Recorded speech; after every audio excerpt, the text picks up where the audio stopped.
Okay, welcome on Martin's channel. My name is Martin. Hello. Okay, listen, I had the intention to talk about geopolymers because there is a lot of unknown stuff out there,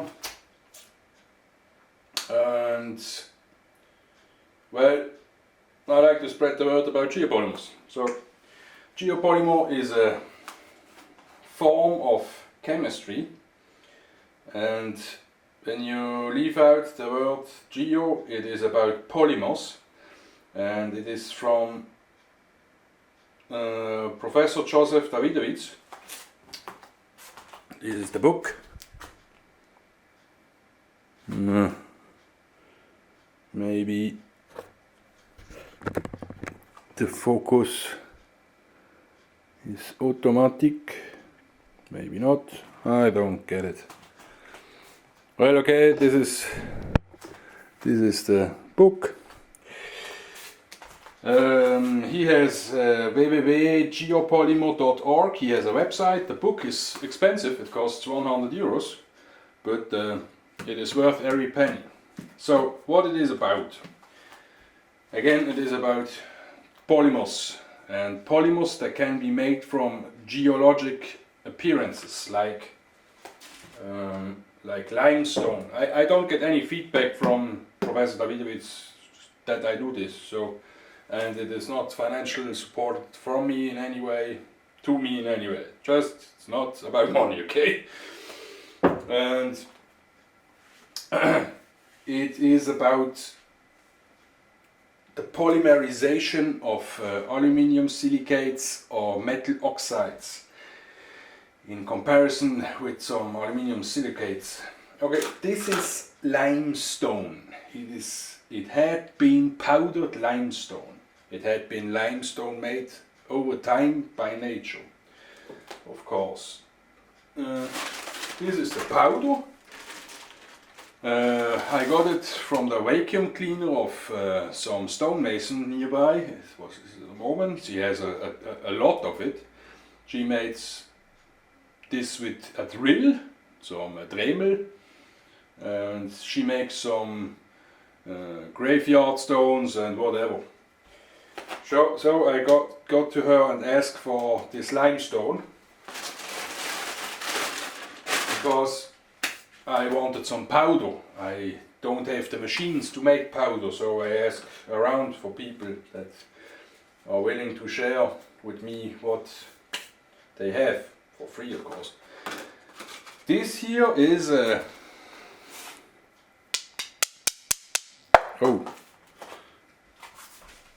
You hear it is a... and see, it is a mix. It is a polymerization of limestone powder, as I showed you, with some soda water or natron water and calcium oxide. Calcium oxide is slaked lime, and soda water is just normal water with Natroncarbonate. This is soda. I found this fanberle is working. It costs about €4 this kilo. It's not expensive, it is cheap. But only I found this, that it is working. I don't know why the other natrium carbonate did not work. I don't know why. Maybe there is something inside. I could not analyze this. I don't have the measurements or the apparatus to do some gas spectro analysis or whatever. Okay, how this is working? What is the chemistry behind it? Well, you have... I am going to look up some site.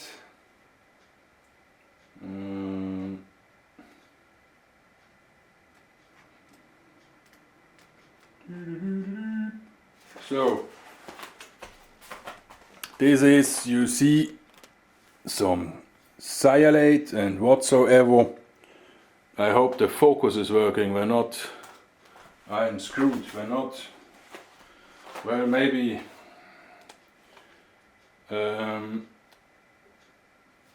I can explain it somehow. This is this working? No. Yeah, okay. You have a molecule chain made from silicium, aluminium and oxygen, and when you add some natrium hydroxide to it, this is a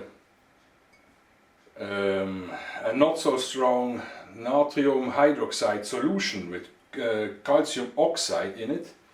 You can dissolve limestone powder or the limestone crystal matrix with this basic hydrogen natrium hydrogen solution. It is, you can make soap with it. It will smear up your hands. It is aggressive. It will dissolve your flesh when you let it inside this solution. There is many sayings when you want to dissolve a body. You don't take acid because the acid cannot dissolve all fats, but the soap, also the natrium hydroxide solution, will dissolve bodies certain and all fat of it, so you don't have any traces of it. It is a bleach-like substance. So, okay, what else? When you are going to dissolve with the alkylation chemical reaction, you are going to chop up the limestone chain, molecule chain, and the natrium hydroxide will cut this chain in smaller particles. You will see when you, where is my form? When you are mixing metakaolin, this is a powder, this is ground up aluminium silicate. This powder is calcinated kaolin, but it has to have some aluminium and silicate content in it, or it will not work. There are many metakaolin, 750 on the planet. I got about 2 or 3 of them from different sources, and this one is the only that worked for me now. Why is that? Chemistry only works good when there is the right substance there as base we are working from. Now when you take some metakaolin and you take 60 grams of metakaolin and 40 grams of this solution with the calcium oxide, and you mix it, then at first you have a paste, and about 6 minutes in mixing, you can, don't do it by hand, your hand will fall off about the second experiment. Take a drill like this with a disc with some holes or whatever contraption you come up with, and then mix it by machine. Then you can save up your hand to mix it. It is so at some point it was not funny anymore. So I did it like this. Then this paste from this crumbly dough-like consistency will change, because the natrium hydroxide solution will cleavage or cut down this aluminium silicate molecule chain in smaller parts, and this paste will get liquid because the viscosity is changing from the bigger molecule chain that is working against each other. When the particles get smaller, they can't work as good against each other, and then the viscosity will rise. It will rise or sink, whatever. It gets liquid. You have to try it by yourself. You won't believe it. You don't add any additional water to this mix. You can take the limestone powder here.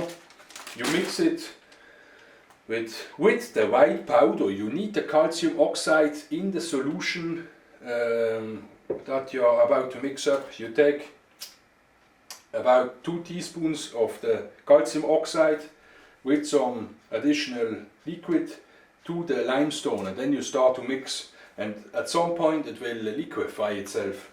About 6 to 8 minutes. It depends on the strongness of your solution. So you don't ever add water to this system. It will kill the balance of the chemistry, because this has to be a strong alkaline solution, so to say, that this metakaolin gets worked down, or the natrium silicates or the aluminium silicates in the limestone, or whatever stone you take. You cannot take all stones, that is not working. It has to be a metal oxide in the solution, and it has to be aluminium silicates, or it won't work, at least what I found in the last 5 years. You can make also Roman cement, and Roman cement is made from wood ash, hardwood ash. It has to be hardwood. Softwoods have not enough kalium in it, or potassium. This is slaked lime. When you mix 1 part slaked lime and 2 parts of wood ash and some aggregate, you get something like this. It looks like cement. It is Roman concrete, but you need to add other stuff to it. This is the alkanation way. This is made from, this is hard, it is fly ash and phosphoric acid with 44%. When you mix this, it is hard in about, I believe it was 2 hours or 2 days, and you have a waterproof concrete. Also not watertight, but it is waterproof. It will not dissolve with this. This will give aluminium, kalium, phosphate. So, what else? I did the experiments with some, here is volcanic ash inside. Volcanic ash has a lot of aluminium silicates in it. It had not worked out perfectly, but it got somewhat hardened. And that are some of the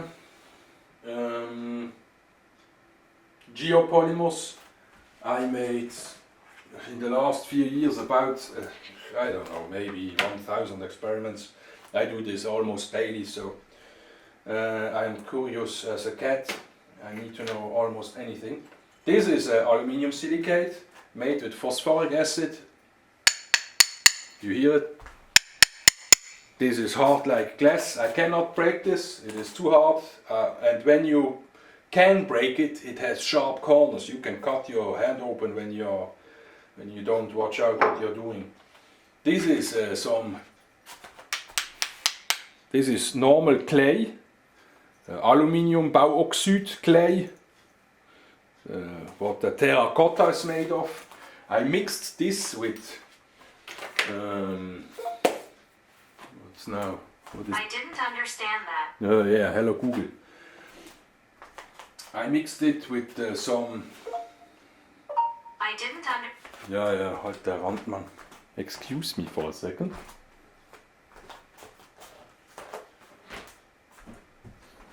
So, now Google is away. Alexa won't answer us anymore. I mixed this with water glass, potassium water glass. When you're mixing aluminium silicates with kalium or potassium water glass, they will harden in an oven at about 250 degrees. They will harden like burned in a clay furnace or in a ceramic furnace.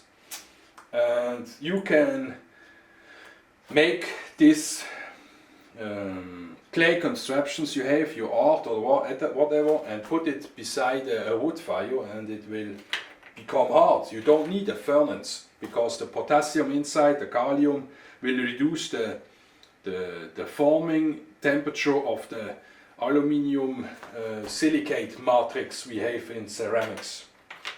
So this is a vulstanite and phosphoric acid ceramic. It will resist about 700 to 800 degrees Celsius without deformation or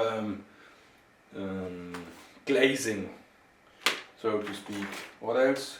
Well, I have a few of them inside here.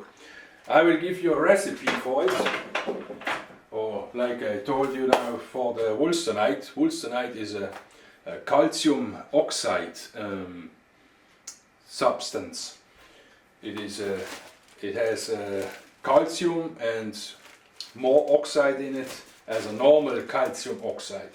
It is about, when I'm not mistaken, it has 4 oxide atoms in it, but I'm not certain about it. But you need a metal oxide, like zinc oxide, magnesium oxide,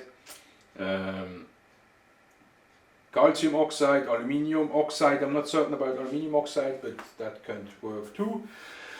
And iron oxide, those work, but those are higher oxide. They come with a higher oxidation level. As especially iron oxide, you need a Fe with 4 oxide atoms, or it will not work.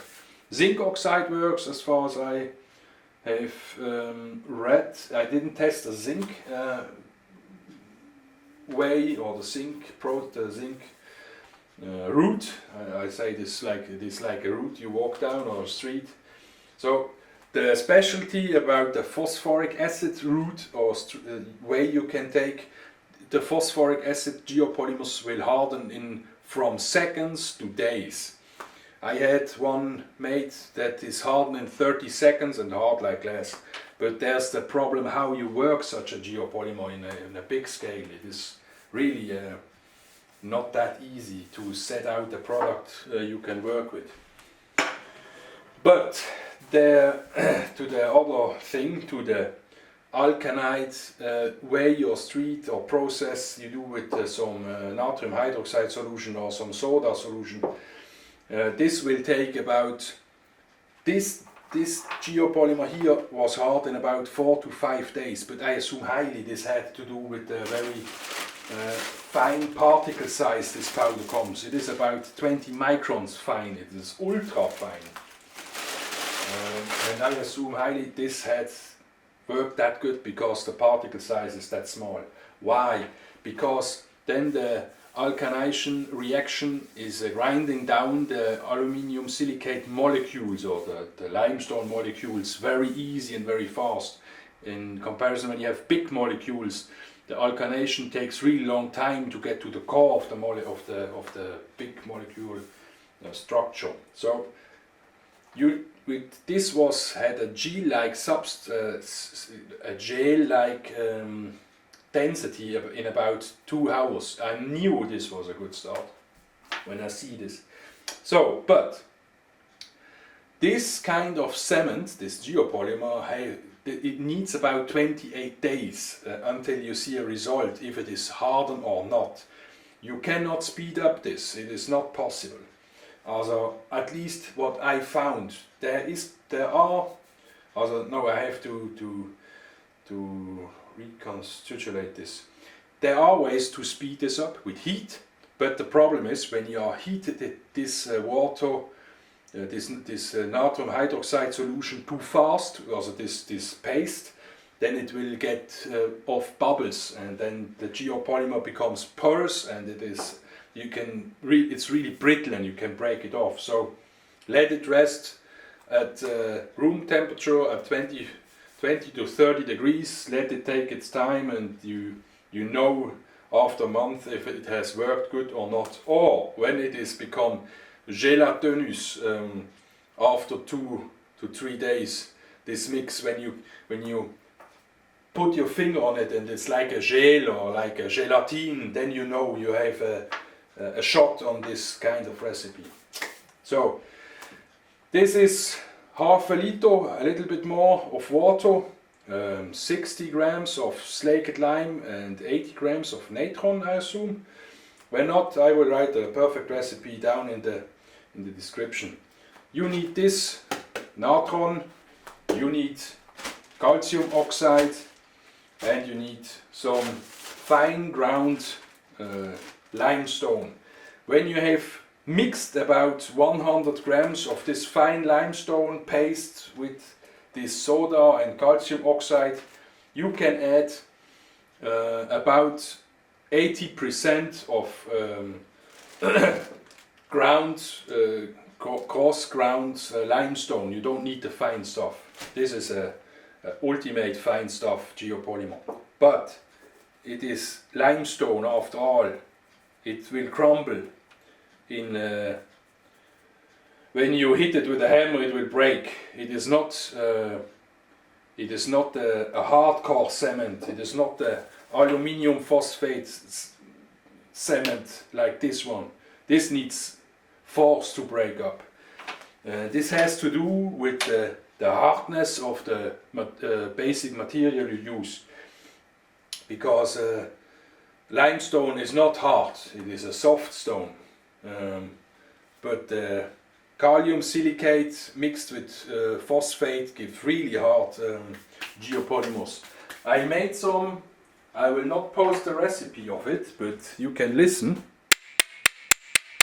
This is hard like glass. It is only made of 2 different materials, but it gets really strong and hard. What else? Well, that's about it. Go buy the book when you want. I don't get any cash, so I'm not corrupted by money to tell you about this. This is about. I came over this because of before I end the sentence. To a man with a hammer, there's somewhat a quote. I quote this now. To a man with a hammer, every nail looks like the same. So, what is the meaning of this? When you see a nail and you think you know how this have been done or what you have to do to get the nail inside of the wood, you take your hammer and nail it down. Okay. What has this to do with this book? This geopolymer stuff is by not any means it is new. It is maybe new because you don't knew it before. You have seen this clip. But this is old technology. It's about, I assume, about 20,000 year old technology in this. That's just my assumption, my personal opinion. What we are certain about and what we know, we have seen by the Mayas the walls of Machu Picchu. This must be a geopolymer because those stones are poured. We have found evidence that they have been made in the ground. Also, evidence. We made some of my colleagues made some experiments. Let's put it this way. And when you put the stones when you make some forms in the earth, you can shape the stones like you want. And when they are hardened, you take them up and stack them like the stones that you see in the walls. That is one thing. The figurines on the Easter Island, those big men made from volcanic tough stone. This is a geopolymer. This is inside here with electroscopy and whatever. And when the stone, the evidence is there, when this would be real volcanic stone, then there would never have been found organic material inside. Why? Because when you have lava, the lava is molten stone. It goes about, I assume, is 1,400 to 2,500 degrees Celsius, where the stone is liquefied. And any organic material inside this lava would be molten like the molecules around it. So you would not found any seashells in there unless the volcanic ash had been ground down, and then maybe with the calcium oxide have been made this geopolymer. He explains it very, very, very detailed and precise, and he has evidence, so he is not a hoax. I can tell you this for sure. On every end on the capital of the book, there are about 50 to 150 researchers on every kind of field what has to do with geopolymers. It is just not known widely spread that geopolymers are some kind of very old technology. It is chemistry. It had worked for thousands of years, so there is no joke about it. So that about this. So back to the man with the hammer nail. When you study this chemistry, you can walk around and you see some stuff that could have been made from geopolymers. But you should have to cut open the stones and watch them under the microscope so you could determine if it is geopolymer or this natural stone. But, there's the but. Who let you cut open a stone from the pyramid? No one. They want to save it because they want to keep the history alive that the Egyptian people did hammer out all stones from one special mine or whatever. That is not the case. Some stones have been hammered down to shape and others have been made with this system. For me there is no question about it, because Professor Davidowitz made a lot of research on it, and he found a lot of evidence in written history. He made some stones by himself, and that kept up the promise of what he is talking about. And when you test this chemistry here, you can buy this stuff anywhere on the planet. You can do the Roman concrete route. Those are some kind of geopolymers. Then I'm certain you will change your mind about how you read the history in Machu Picchu, or how the Egyptians made some pyramids and whatsoever. And well, that's about it. I don't have to tell much more about it. So when you learn new stuff, you get new perspective on old problems. I never thought about it that this is possible, but here we are, geopolymers on my table, Roman concrete. Well, books are a fantastic way to learn. I don't have to tell you anymore. Maybe you buy the book or you check out geopolymers stuff. You will find maybe now a lot more than 2 or 5 years before online. It is a fantastic substance to work with, because you can. This is waterproof concrete. This is and it gets harder than concrete. There are geopolymers that have 100 megapascal pressure resistance. That is, I don't know how hard it is, but I know it is harder than normal concrete, about twice the number. But a lot has to do with the ground substance from where you are starting. When you are taking a calcium oxide, this is relatively soft to work with. When you want to produce really hard geopolymers, you take some, this is aluminium oxide, it is corund. It will not interfere with the geopolymer chemistry, so this is loose in the mixture. When you have aluminium silicate, this will mix into the structure really good, and it will give ultra hard geopolymers, like glass-like, ceramic-like substance. Well, what else? Well, when you want to know more, get the book. I just can tell you it is worth its money. It has recipes in there. I will write down 2 recipes you can test for yourself, and then you have proof that geopolymers exist. Yeah, well, and chemistry works always unless you have the wrong materials. So that's about it.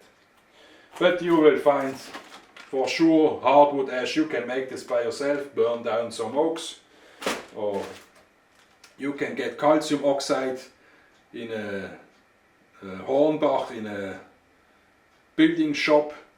Or you can make it from seashells. You just put seashells in a fire for about 4 hours so they glow orange, and then you have slaked lime. Natron, I don't know from where you would get it. From natronsalts, but I don't know from where they come in nature. But you will find it. That's all about for Martin and his geopolymers. Have a nice day. Maybe leave a thumbs up here and share some of the information on the internet. Then the geopolymer technology gets some quantum steps ahead. Thank you, bye.